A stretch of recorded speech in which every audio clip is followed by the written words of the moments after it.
ഇവിടെ കിടക്കുന്ന സുഖം വീട്ടിൽ കിട്ടത്തില്ല. ഷീറ്റ് മാറ്റണം. ഇന്നലെ ഞാൻ ക്യാൻറ്റീനിൽ പോയപ്പോ ഒരു ചേച്ചി വല്ലാതെ നോട്ടമായിരുന്നു. സൗന്ദര്യം കൊണ്ടായിരിക്കും. ഒരു കറുത്തുടുപ്പെട്ട ചേച്ചിയല്ലേ? ആ അതെ അതെ, അതവിടുത്തെ സപ്ലയറാ. ഞാൻ കുറച്ച് വെള്ളം കുടിച്ചിട്ട് വരാം. കോഴി എന്ന് പറഞ്ഞോണ്ടല്ലോ, അമ്പറ കോഴി. ഒരു പെണ്ണിനിപ്പൊ ഈ പഞ്ചായത്തിൽ ജീവിക്കണ്ട.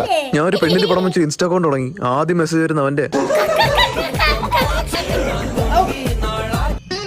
എന്തുവാടാ ചിരി? എന്റെ അടുത്തൂടെ പറയടാ. കഴിക്കാൻ വല്ലതും ഉണ്ടോടാ? റേഷനരി വരെ തീർന്നിരിക്കുക. ഞാൻ പോയി നോക്കിട്ട് വരാം. എന്റെ വീടാ.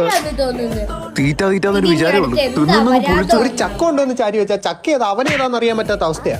ഇനിയും വണ്ണം വെച്ച ഈ കട്ടള മാറ്റിട്ട്. ഞാൻ പറഞ്ഞില്ലേ, നല്ലവനാ ഇവൻ.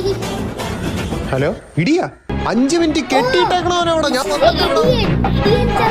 ചുമ്മാ തള്ളു ഇടീന്ന് കേട്ടാ പിന്നെ പരിസരത്ത് അവൻ കാണത്തില്ല. ഇടി കൊടുക്കാനാന്ന് പറഞ്ഞ് കൊണ്ടുപോകും, പക്ഷെ കൊള്ളുന്ന നമുക്കായിരിക്കും. അവന്റെ കൂടെ നടക്കുന്ന മുന്നേ എനിക്ക് 110 കിലോ ഉണ്ടായിരുന്നു. ഇടി കൊണ്ട് 90